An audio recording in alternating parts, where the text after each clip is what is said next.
Alright, so today I want to announce a very important update, which has basically been a childhood dream of mine. And it's regarding this guitar right here. This right here is an Abhorrent guitarist Fayence Mercygiver, my signature model that is upcoming, and this is the prototype. It's the first one ever made. And today marks the official announcement that I'm an artist for Abhorrent guitars, and of course with the signature guitar along with it.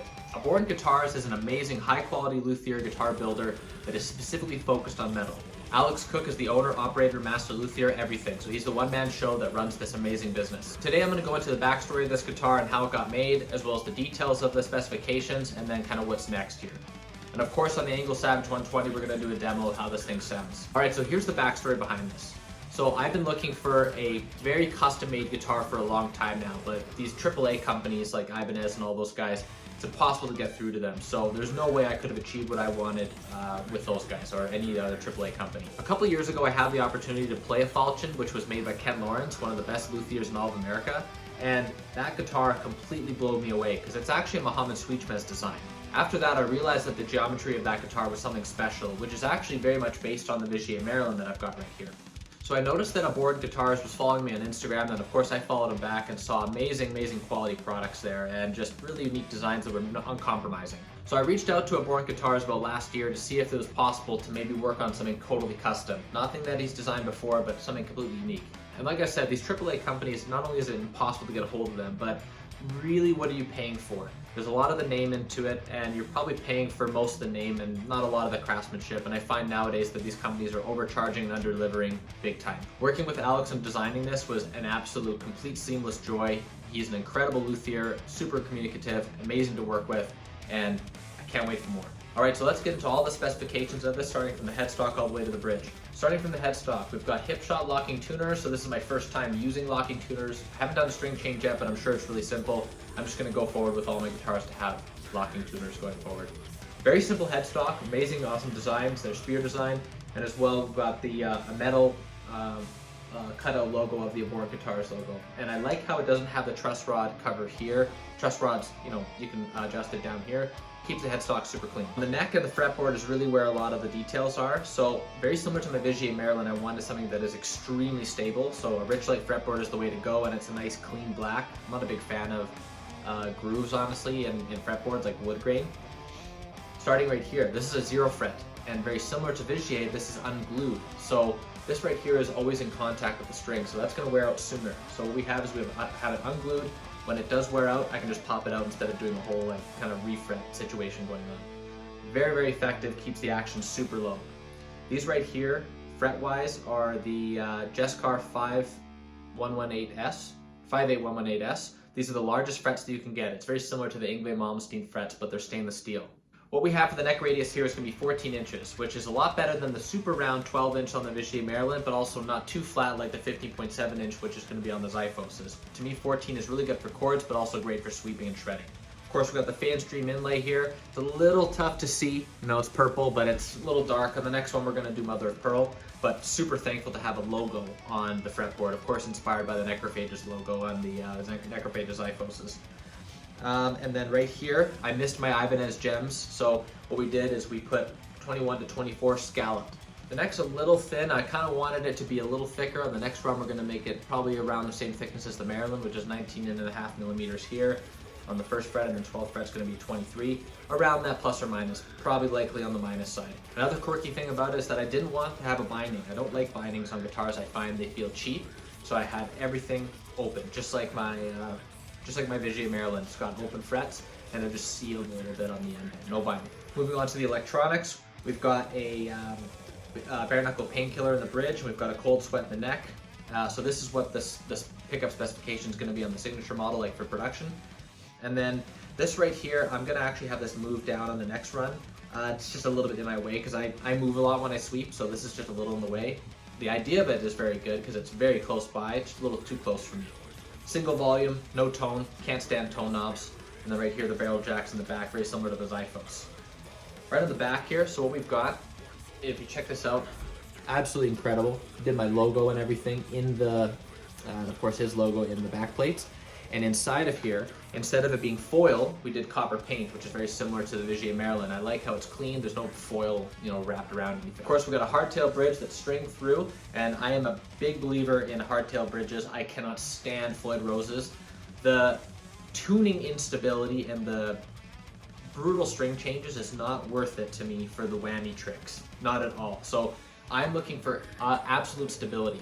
Every guitar you see behind me, including of course my Maryland, everything's blocked, everything is hardtail, excluding my 7-string stealth. For studio purposes, I wanted to have at least something that I could use.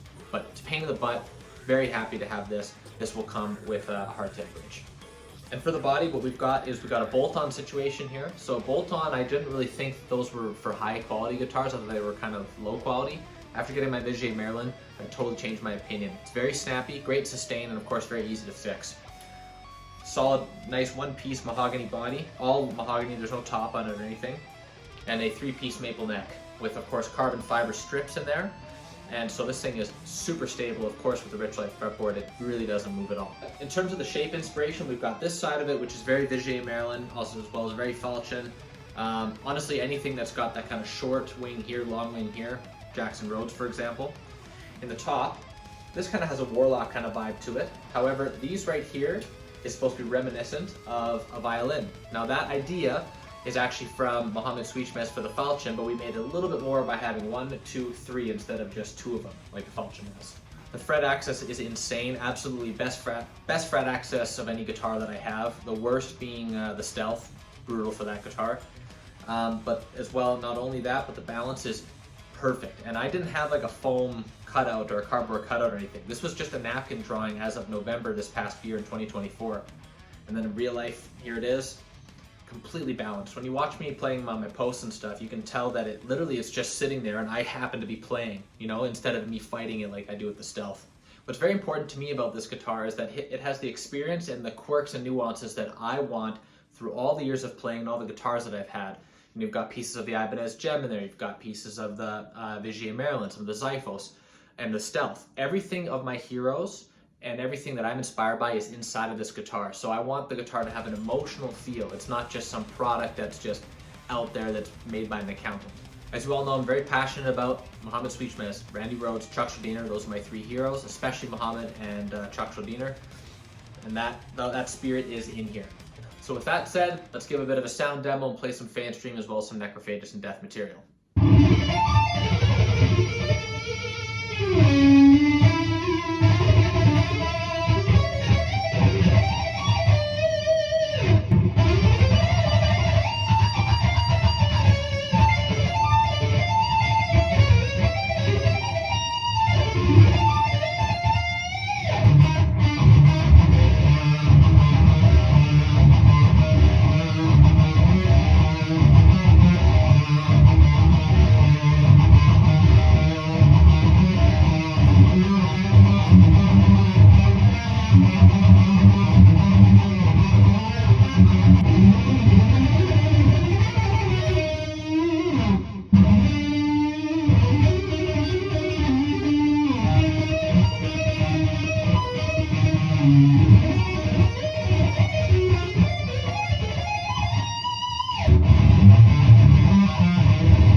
Said, this guitar is available for sale. You can purchase this from Abhorrent Guitars. You can reach out right to Alex right there on Instagram or his website.